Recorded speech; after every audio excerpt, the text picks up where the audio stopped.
Hi, my name is Tom and this is my first video for this channel, History of Money. I want to start with a series called Regular Coin Reviews, but honestly I'm just curious to see where this channel takes me.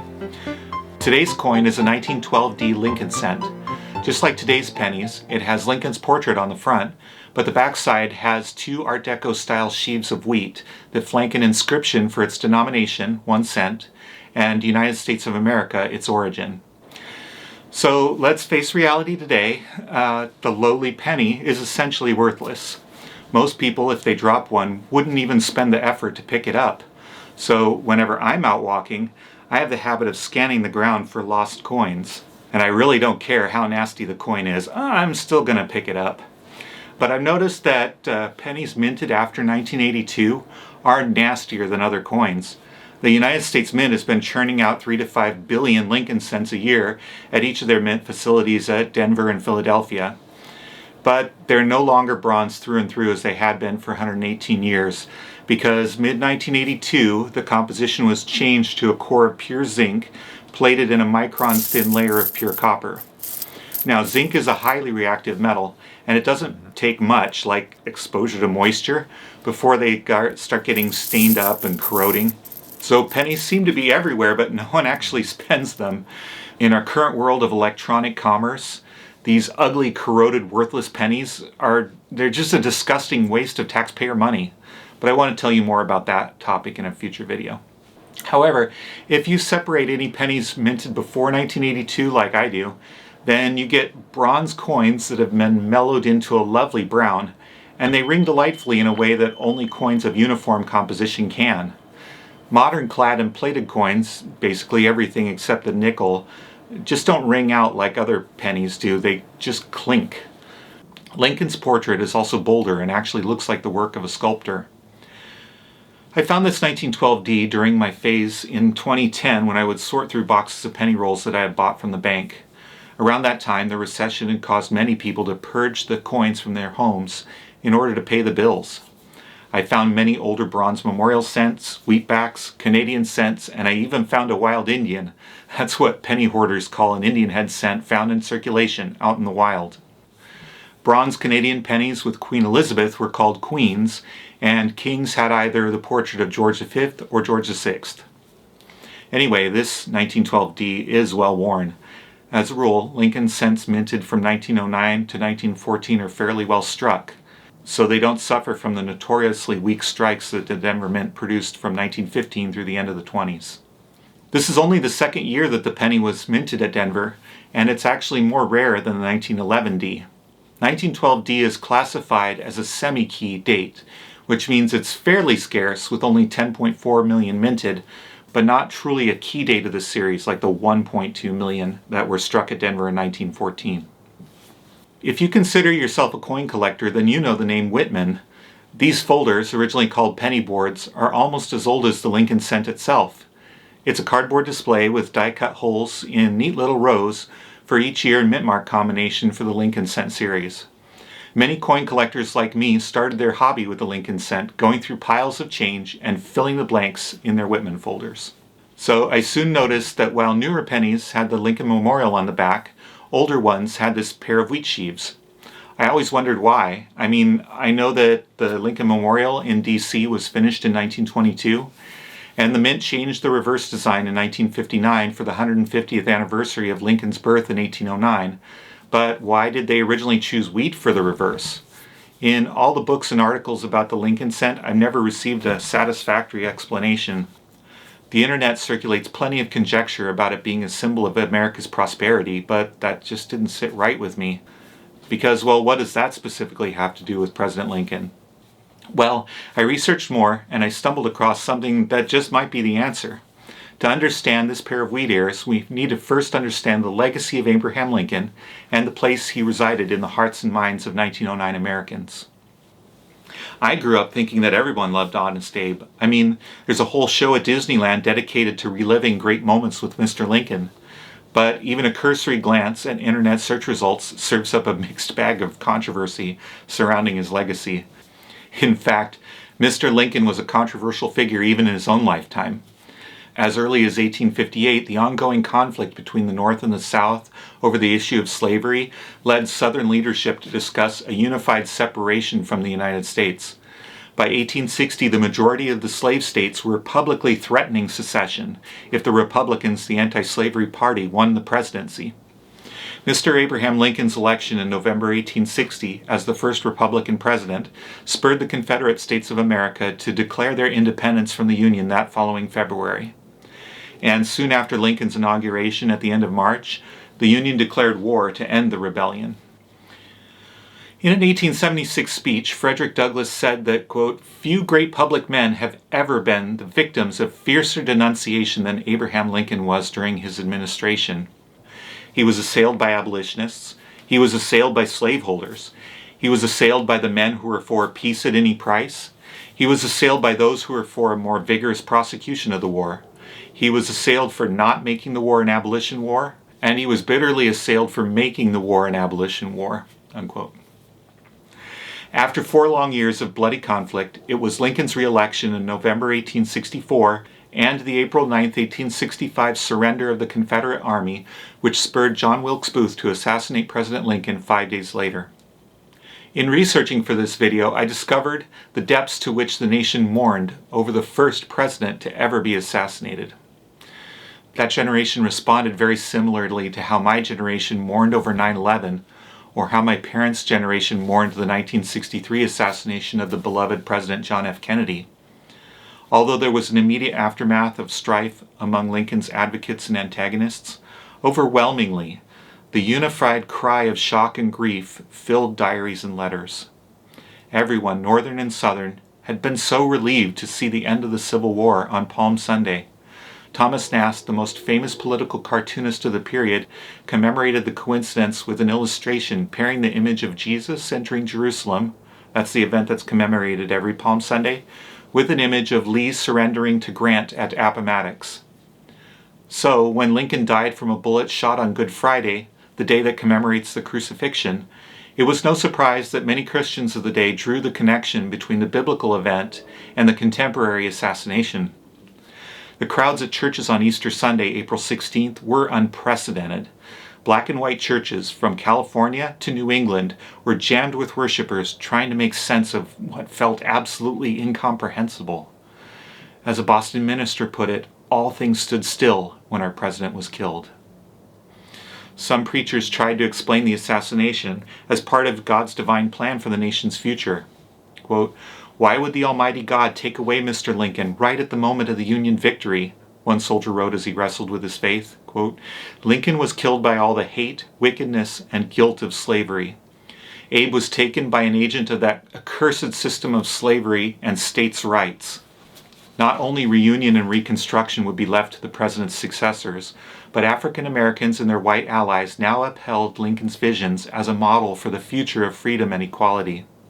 Frederick Douglass addressed his fellow mourners in a eulogy on June 1st, 1865, where he denounced the treasonous, quote, "spirit that gave birth to the assassin," and predicted that the act would only encourage the victorious Union to even more exact ample security for the future, unquote. But Mr. Douglass also tenderly encapsulated the enduring love of Honest Abe. Quote, "What was the cause of our grief? I affirm that it was not because the country had lost a president, but because the world had lost a man, one whose like we may not see again. The fact is, the people in the very depths of their souls loved Abraham Lincoln. They knew him, and knew him as one brother knows another, and they loved him as one brother loves another. He was not only the president of the country, but a member of each loyal family in the country. The very picture of his plain American face was loved as the picture of a dear relation. Abraham Lincoln was no exotic, no imported growth of kingcraft or of priestcraft, but thoroughly American in all that distinguished his character. He was a self-made man, the architect of his own fortune, and the American people saw in him a full-length portrait of themselves. In him they saw their better qualities represented, incarnated and glorified, and as such, they loved him.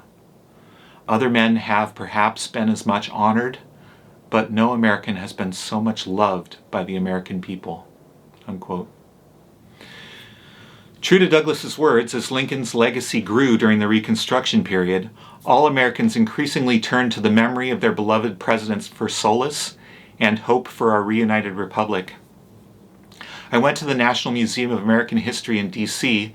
when they had the special exhibition on Abraham Lincoln's assassination. They displayed an unprecedented amount of evidence and testimony. This was his tuxedo. This was his top hat. One artifact that particularly struck me as an odd memento was the last teacup that Lincoln drank from. Years later, in 1887, Captain D.W. Taylor presented this cup to Robert Todd Lincoln, the oldest of Abraham and Mary Lincoln's 4 sons. He explained that a White House servant had seen the president leave the cup behind on a windowsill just before departing for the theater and had preserved it as a relic of that tragic night. And people like me still collect relics of Lincoln just as his Victorian mourners did immediately after his death in 1865. But is it a morbid curiosity or out of a genuine love for the man? A fascination with mortality and death and mourning in general was made popular during the reign of Queen Victoria after the death of her husband Prince Albert on December 16, 1861. Victoria continually mourned his death for the remaining 41 years of her life in a manner that far exceeded normal 19th century practice. I read that mourning became sort of a religion for her. She was the original Goth. While I'm not so sure that her perpetual remembrance of her husband Albert was that simple, wearing mementos of one's own mortality became a popular Victorian trend. According to the Art of Mourning website, the wheatsheaf was a frequently used motif in Victorian jewelry, found in mourning wreaths, brooches, lockets, and rings. This new design for the penny was conceived by the professionally trained sculptor Victor D. Brenner as the whole country was preparing to celebrate the 100th anniversary of Abraham Lincoln's birth on February 12, 1909. And although his first 3 ideas for the reverse design were rejected by the chief engraver, Mr. Brenner trained in Paris and was a master of medallic art and symbolism. As you can see, I believe that the wheatsheaves on this cent do not represent prosperity, but instead they're a symbol of mourning. So what does the wheat specifically represent as a symbol of mourning? Well, it turns out that the symbol of the wheat, before becoming a prominent communist motif of prosperity, is biblical in origin, reminding me once again that, like the motto "In God We Trust," Christian influences are an integral part of the history and heritage of the United States of America. I have a Bible here. The Bible says, through the words of Jesus recorded in John chapter 12, verses 23 to 24, that when Jesus announced to his disciples, quote, "The hour has come for the Son of Man to be glorified," he tried to tell them what his impending death will mean. Quote, "Truly I say to you, unless a grain of wheat falls to the earth and dies, it remains alone. But if it dies, it bears much fruit." A grain of wheat is normally grown and harvested for food, but if it falls to the ground, it seems to die. The grain and its ability to be ground into flour is lost, or so it appears.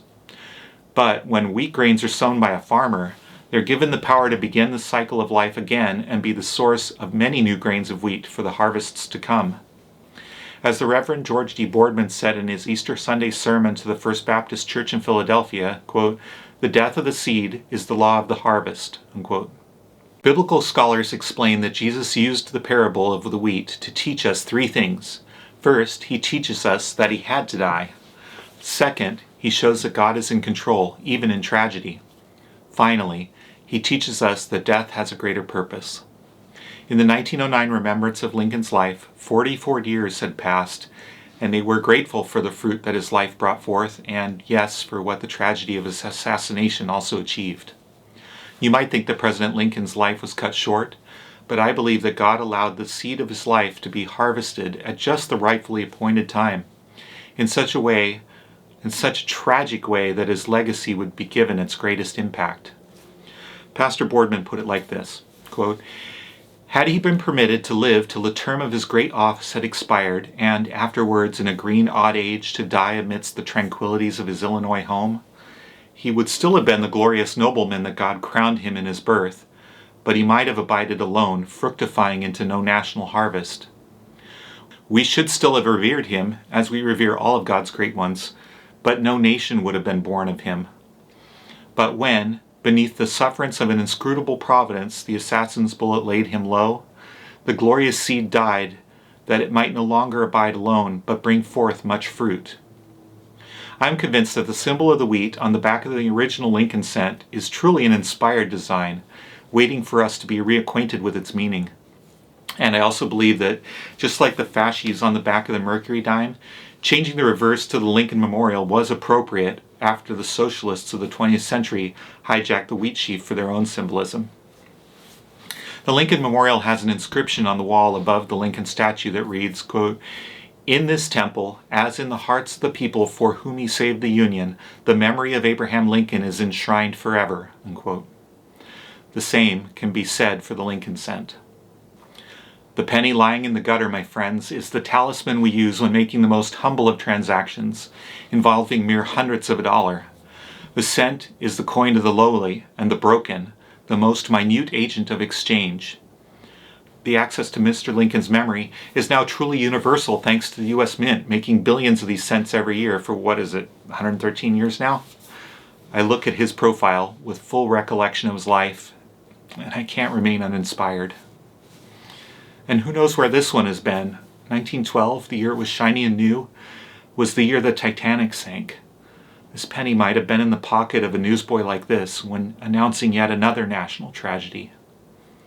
Well, it instantly became a treasure to me when I found it, representing all the legacy of Mr. Lincoln, as well as being a semi-key issue from the fledgling branch mint in Denver, Colorado, which in a few years would become the single largest producer of U.S. coinage. I hope you enjoyed this regular coin review, and I hope to make more of these videos for you soon, so subscribe to this channel to be notified when, Lord willing, I release the next one. I read your comments, and while I have many ideas in process, I would love to hear what coins you're interested in knowing more about. Until next time, in God we trust.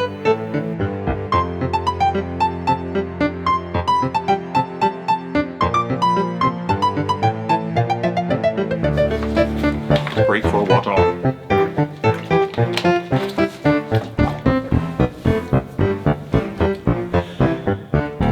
All right, I think I'm done. Focus.